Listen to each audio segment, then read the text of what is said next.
Good morning, students. Today we are going to start Chapter 3 Tools for Financial Analysis. Today we are going to discuss the first tool, comparative study. Comparative statements or comparative study, we can say. In comparative statements, में क्या है? Earlier, I told you about this statement in Chapter 2 कि this is known as horizontal analysis. जब अपने financial statement analysis किए थे उसमें vertical horizontal मैंने डिस्कस किए थे. हॉरिजॉन्टल मींस जिसमें एक ही कंपनी एक ही आइटम को 2 या 3 साल में कंपेयर किया जाता है, that is known as comparative statement. तो इसमें क्या क्या नहीं है सिलेबस में, पहले वो बता रही हूँ मैं आपको. हमने जो भी फाइनेंशियल स्टेटमेंट एनालिसिस किया है, इक्विटीज एंड लायबिलिटीज की है, एसेट साइड की है, उसमें कौन सा टॉपिक्स आपके सिलेबस में नहीं पूछा जाएगा. Early I told you, again I am repeating the same. As per circular number academic 43 2013 dated 2/7/2013 issued by the CBSE, एक सर्कुलर आया था सीबीएसई में. उसमें क्या था कि following items will not be given in the CBSE board examination. कुछ items को बोर्ड में नहीं दिया जाएगा.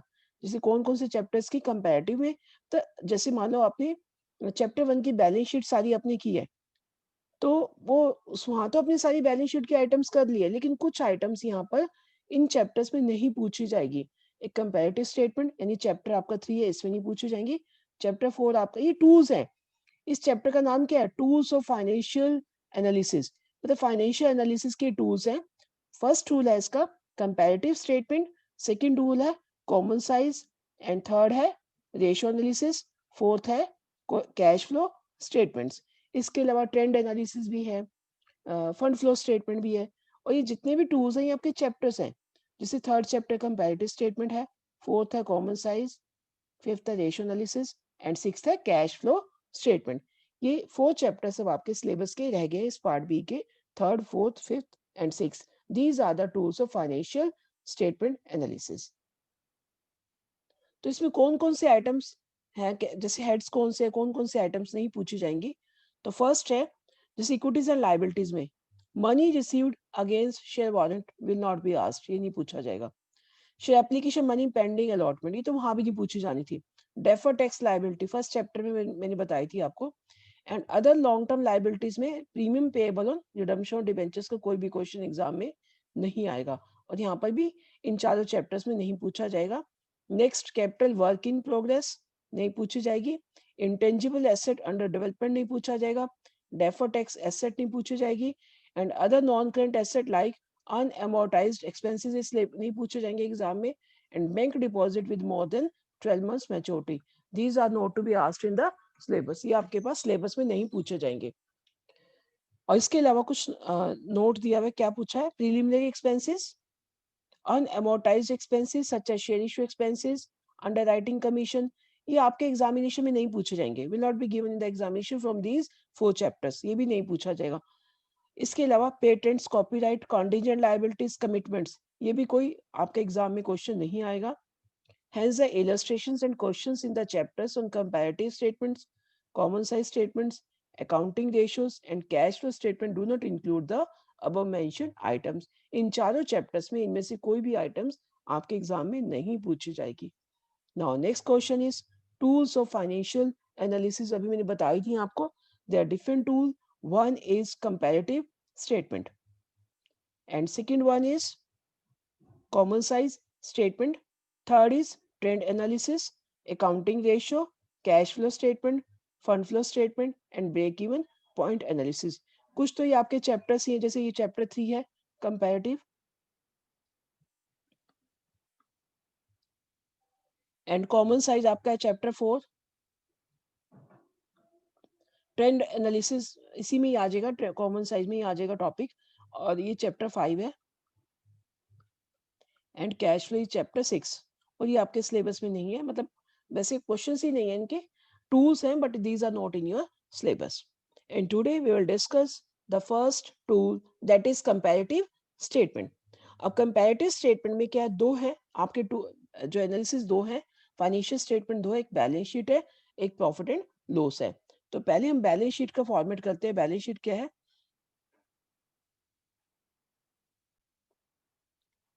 Now this is comparative balance sheet. Balance sheet का फॉर्मेट में आपको पता ही है, तो कंपैरेटिव बैलेंस शीट का फॉर्मेट भी जस्ट लाइक बैलेंस शीट है, बस इसमें 2 कॉलम आपने और ऐड करने हैं। इसमें क्या लिखना है, सबसे पहले आप स्टार्टिंग में लिखोगे comparative balance sheet as at. अब कंपैरिजन यहाँ पर 2 इयर्स का होगा, आपको 2 इयर्स के item, previous year current year दोनों के आइटम दी होगी। 31 मार्च 2018, यानी अगर आपके पास 2 ईयर होंगी, या 18-19 होगा या 19-20 होगा, या 17-18, जो भी 2 इयर्स होंगे, कि 21 तो आपका जो आ नहीं सकता अभी, 21 तो अभी कमिंग ईयर है, तो आपके पास 20 मार्च तक का कोई भी बैलेंस शीट आपके पास हो सकती है। तो सपोज हम we are taking the example of balance sheet 31 March 2018 and 2019। आपके इस बैलेंस शीट में भी 4 कॉलम थे, पर्टिकुलर्स, नोट नंबर। अच्छा, बैलेंस शीट में क्या था, फर्स्ट कॉलम पर्टिकुलर था, सेकंड कॉलम नोट नंबर था, थर्ड कॉलम में क्या था, अमाउंट करंट ईयर की थी। ये थर्ड कॉलम चेंज करना है आपने, यहाँ पर कंपैरेटिव बैलेंस शीट में पहले प्रीवियस ईयर लिखना है, या 2018 पहले आएगा और 19 बाद में आएगा, बस ये फर्क है यहाँ पर। यानी बैलेंस शीट में हम लिखते हैं पर्टिकुलर्स, नोट नंबर, और पहले करंट ईयर की अमाउंट, फिर प्रीवियस ईयर की अमाउंट। लेकिन यहाँ पर हमने पहले प्रीवियस ईयर लिखना है और फिर करंट ईयर लिखना है, ये ध्यान रखना है। जब भी आप कंपैरेटिव बैलेंस शीट करोगे तो पहले प्रीवियस ईयर की अमाउंट लिखनी है और फिर करंट ईयर की लिखनी है। बैलेंस शीट तो आपको दी होगी, फिर क्या करना है, एब्सोल्यूट चेंज, यानी कितना इंक्रीज डिक्रीज हो रहा है, यानी इंक्रीज और डिक्रीज, यानी कितना डिफरेंस आ रहा है दोनों का, करंट ईयर का प्रीवियस ईयर का कितना डिफरेंस आ रहा है। And last column is, fifth column, percentage change, यानी परसेंटेज में अमाउंट लिखनी है, इंक्रीज और डिक्रीज कितनी परसेंटेज चेंज हुई है। तो these are the columns which are given in comparative balance sheet, particulars, note number, amount, previous year. अब यहाँ पर अमाउंट पहले प्रीवियस ईयर की, देन करंट ईयर, फिर एब्सोल्यूट चेंज, फिर परसेंटेज चेंज, इस तरह से इसका फॉर्मेट है। Now I am going to discuss the complete format. जैसे सबसे पहले ये बैलेंस शीट में आपको दी होती है, फॉर्मेट वही सेम है। सबसे पहले इक्विटीज एंड लायबिलिटी साइड है, क्योंकि यहाँ पर साइड से होती नहीं है, क्योंकि this is a vertical balance sheet, तो पहले हम लिखेंगे इक्विटीज एंड लायबिलिटीज की 4 हेड से। लेकिन यहाँ पर सेकंड हेड नहीं पूछा जाएगा, एप्लीकेशन मनी पेंडिंग अलॉटमेंट, तो यहाँ पर सिर्फ 3 ही हेड पूछे जाएंगे। शेयर होल्डर फंड, आपको एग्जाम में गिवन होगा ये क्वेश्चन, मतलब आपको ये सारी आइटम्स गिवन होगी क्वेश्चन में, तो आपके सारे क्वेश्चन ये एज इट इज फ्रेम्ड होंगे, बस आपको कंपेरिजन करना है बस। शेयर होल्डर फंड में share application, reserve and surplus. जो थर्ड हेड था, थर्ड सब हेड था, money received against share warrant, वो नहीं पूछा जाएगा। और नॉन करंट लाइबिलिटीज में भी सिर्फ long term borrowing and long term provisions, and current liabilities में शॉर्ट टर्म बोरिंग और trade payables, other current liabilities and short term provision. यहाँ के 2 सब हेड है, यहाँ से सिलेबस में नहीं है वो आपके। This is the liabilities, equities and liabilities, तो इन दोनों का टोटल जो होगा आप कर लोगे, इस दोनों का टोटल आपके उस क्वेश्चन में गिवन ही होगा। उसके बाद एसेट साइड है, एसेट में कितने हेड है, सेम 2 हेड है, non current asset and current asset. तो वहां पर तो 5 सब हेड थे यहाँ पर, लेकिन यहाँ पर सिर्फ 3 पूछे जाएंगे, fixed asset, non current investment and long term loans and advances. बाकी आपके यहाँ पर सिलेबस में नहीं है। और करंट एसेट में वही 6 से 6 सब हेड है, current investment, inventories, trade receivables, cash and cash equivalents, short term loans and advances, and other current assets. These are the format of comparative balance sheet. तो आपके पास इस तरह से सारी आइटम्स गिवन होंगी, बस आपने कंपैरिजन करना है इनका। वो क्वेश्चन को ऐसे सोल्व करना है, I am going to explain. Now this is illustration 1. I am going to read the statement first. Following are the balance sheet of X Limited as at 31 March 2019 and 2018. यानी अब आपको balance sheet दी हुई है 31 मार्च 2019 and 2018, और आपके पास जो यहाँ question दिया हुआ है वो सेम जैसे बैलेंस शीट आपको क्वेश्चन फ्रेम करके दिया होगा। तो यहाँ पर आपके पास करंट ईयर पहले है और प्रीवियस ईयर बाद में है। बट आपने क्या करना है, आपने जब क्वेश्चन करना है पहले उसका फॉर्मेट बनाना है। दिस इज अ स्टेटमेंट, इस स्टेटमेंट आपके उस क्वेश्चन में गिवन होगी, यानी वही सेम इक्विटीज एंड लायबिलिटीज, फिर एसेट, देन टोटल करके आपके पास गिवन होगा। यानी आपके पास 2 ईयर की स्टेटमेंट गिवन होगी, करंट ईयर और प्रीवियस ईयर की। अब आप क्या करोगे, इसका सॉल्यूशन कैसे करना है, you are required to prepare a comparative balance sheet. Now solution क्या है इसका, जैसे आपके पास आपने क्या लिखना है सॉल्यूशन में, सबसे पहले लिखना है comparative balance sheet of x limited, जिस भी कंपनी की है, एज एट 31 मार्च 2018 एंड 2019। तो सबसे पहले अपने इसका फॉर्मेट बनाना है, पर्टिकुलर्स, नॉट नंबर। फिर पहले यहाँ पर ये ध्यान रखना है, यहाँ पर पहले प्रीवियस ईयर लेना है। क्वेश्चन में आपका करंट ईयर है, बट आपने यहाँ पर पहले प्रीवियस ईयर लिखना है, यानी 2018 पहले लिखोगे और 2019 बाद में लिखोगे। देन वही next column absolute change and percentage change. This is the format of a comparative balance sheet. अब आप क्या करोगे, अब आप जितनी सारी आइटम्स है, आपने क्वेश्चन को टैकल कैसे करना है, फॉर्मेट बनाने के बाद आपने क्या करना है,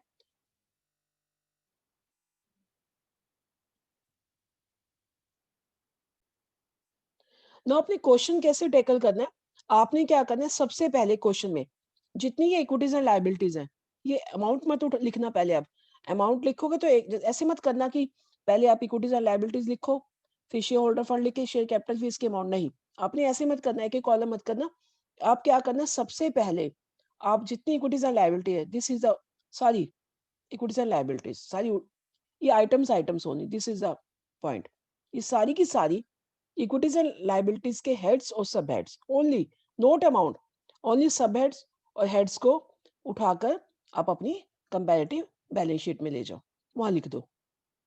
अमाउंट नहीं लिखनी, सबसे पहले आपने क्या करना है, ये हेड और ये सारा कॉलम लिख दोगे, हेड्स और सब हेड, यानी share capital, share holder fund दिया हुआ है, share capital, reserve and surplus, non current liability जो क्वेश्चन में same, long term borrowing, trade payable as it is आपने ये कॉपी कर देना है, और टोटल भी एज इट इज, अभी टोटल नहीं करना है, अमाउंट नहीं लिखनी है आपने। उसके बाद आपने क्या करना है, एसेट साइड को लेना है, एसेट साइड भी सारी एज इट इज आपने जितनी भी बनती है टोटल तक, टोटल मतलब लिख देना है यहाँ पर टोटल, लेकिन टोटल करना नहीं है आपने। Non current asset, fixed asset, जो भी आइटम आपको गिवन है, सारी एज इट इज आप करिए, कंपैरेटिव बैलेंस शीट में लिख दोगे एसेट्स एज इट इज सारी।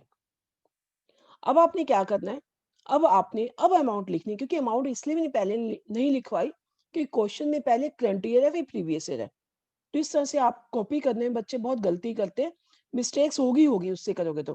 पहले सारी जो है आइटम्स लिख लो, जितने भी हेड्स और सब हेड्स है। अब अमाउंट, अब आप अमाउंट क्या करोगे, अब अमाउंट जो है आपको पता ही कॉलम गिवन ही है, यानी यहाँ पर है, जैसे शेयर होल्डर ये, क्योंकि आपकी अमाउंट जाएगी सिर्फ ये सब हेड्स की, शेयर कैपिटल की, सेकंड नंबर पे reserve and surplus, third long term borrowings and fourth trade payable, यानी 1 2 3 4, सॉरी 1 2 3 4, ये 4 आइटम्स है सिर्फ।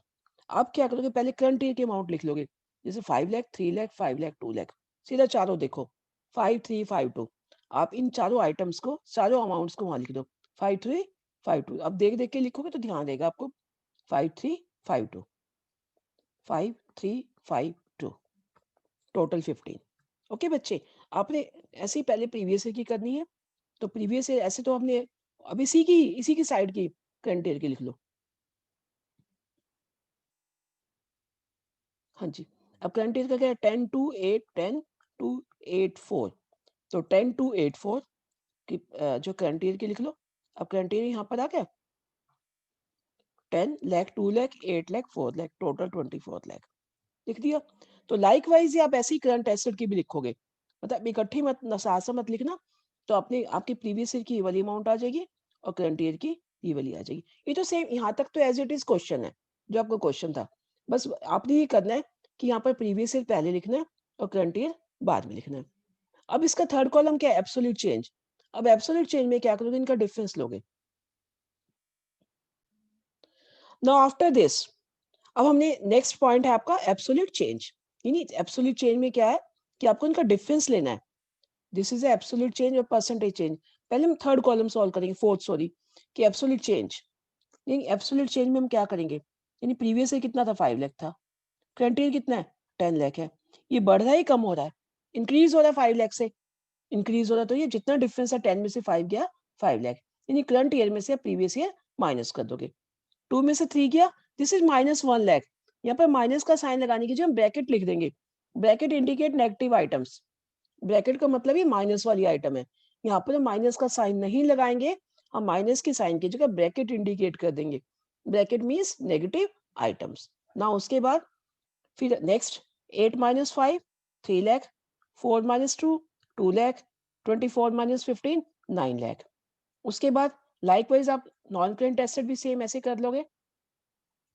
14 माइनस 8 6 लाख, 3 माइनस 2 1 लाख, यानी करंट ईयर में से प्रीवियस ईयर माइनस करोगे ना, क्योंकि आपका कितना इंक्रीज डिक्रीज हुआ करंट ईयर से, करंट ईयर का प्रीवियस ईयर से कंपैरिजन हो रहा है। 5 minus 4 1 lakh, 2 minus 1 1 lakh, 24 minus 15 9 lakh. तो नेक्स्ट ही फोर्थ कॉलम सॉल्व करने के बाद अब हम कौन सा कॉलम सॉल्व करेंगे, परसेंटेज का। तो एक एक कॉलम करके आराम से सॉल्व करना है, ऐसे हॉरिजॉन्टल सॉल्व मत करना है, ऐसे बिल्कुल भी सॉल्व मत करना है एक आइटम को। आपने पहले सारे ऐसे प्रीवियस ईयर लेना है, फिर करंट ईयर की आइटम लेनी है, फिर आपने एब्सोल्यूट चेंज करना है, फिर देन परसेंटेज। अब परसेंटेज कैसे निकालेंगे, ये चेंज है परसेंटेज चेंज, एब्सोल्यूट चेंज के बाद 5 लाख, यानी 5 लाख इंक्रीज हो गया। बट ये 5 लाख किस पे इंक्रीज हुआ है, बेसिक ईयर पे। बेसिक ईयर मतलब प्रीवियस ईयर, यानी 5 लाख किस पे बढ़ा, 5 लाख पे। अगर हम इसकी परसेंटेज निकालेंगे तो हम कैसे लिखेंगे, यानी 5 लाख अपॉन 5 लाख मल्टीप्लाई 100। तो मैं इसको आपको व्हाइट प्लेन पेज पे सोल्व करके दिखाती हूँ, परसेंटेज कैसे निकालोगे। 5 लाख, आप तो वहां पर पूरा वर्किंग नोट दिखाना, मल्टीप्लाई बाय 100। ये तो हमें पता लग ही रहा है, 5 बाय 5 1 कट गया, तो कितनी परसेंटेज आ गई, 100%। तो ऐसे एक एक करके परसेंटेज कैलकुलेट करके वर्किंग नोट में आप यहाँ पर लिखते जाओगे, तो दिस इज 100%। ठीक है, उसके बाद कलर चेंज करती हूँ। उसके परसेंटेज में क्या है, नेक्स्ट आइटम है आपकी माइनस 1 लाख अपॉन 3। वैसे तो हमें अगर ना भी कैलकुलेट करना, 1/3 क्या होता है, 33 इंटू 3/3%, 33 इंटू 3%, 3/5, 3/5 क्या होता है। हमें जरूरी नहीं कि हमेशा 3 लाख अपॉन 5 लाख पूरा लिखना है, हम ऐसे भी लिख सकते हैं, देखो कैसे, 3 लाख पूरा नहीं लिखो, क्योंकि 5 जीरोस यहाँ है, 5 जीरोस यहाँ है। अब 3 5 सीधा कर दो, 3 5 मल्टीप्लाई 100, सिंपली फटाफट कैलकुलेशन करने के लिए, क्योंकि हमारे पास इतना टाइम नहीं है। 20 मल्टीप्लाई 3 60%, तो वी विल राइट हियर 60%। तो सेकंड कॉलम कितना आ गया, 60%।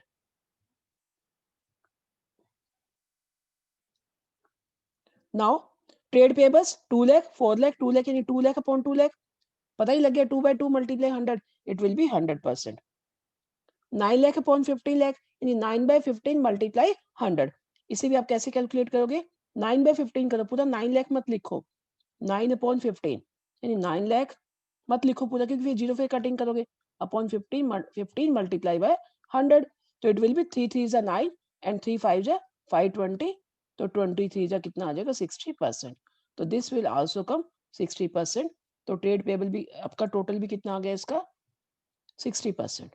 बस in this way you have to solve the percentage of the following items। तो लाइकवाइज आप जो लाइबिलिटी साइड की भी ऐसे ही सॉल्व करोगे। तो लाइबिलिटी साइड पे आते हैं अब हम। तो लाइबिलिटी साइड में क्या, सबसे पहले टेंजिबल एसेट है, कितनी टेंजिबल एसेट, 6 लाख। तो इसकी परसेंटेज कैसे निकलेगी, 6/8, यानी 6 लाख अपॉन 8 लाख, यानी जीरो लिखने की जरूरत ही नहीं थी, क्योंकि जीरो कट ही जानी है हमारी, मल्टीप्लाई बाय 100। तो नहीं 3/4 हो गया। वैसे तो हमें तो पता लगता है 3/4 कितना होता है, 75% होता है, किसी भी चीज का 3/4 75%। तो 25 3 जा 75, 1/2 हाफ 50%, 1/4 1/4 कितना होता है 25%, 1/1 100%, 9/15 हम ऑलरेडी कैलकुलेट कर चुके हैं इसका, देखो टोटल तो हमारा सेम ही आना है, तो बार बार कुछ आइटम को कैलकुलेट करने की नीड नहीं है, तो it is 60%। In this way you can solve questions from 1 to 3 of this chapter. Thank you and have a nice day.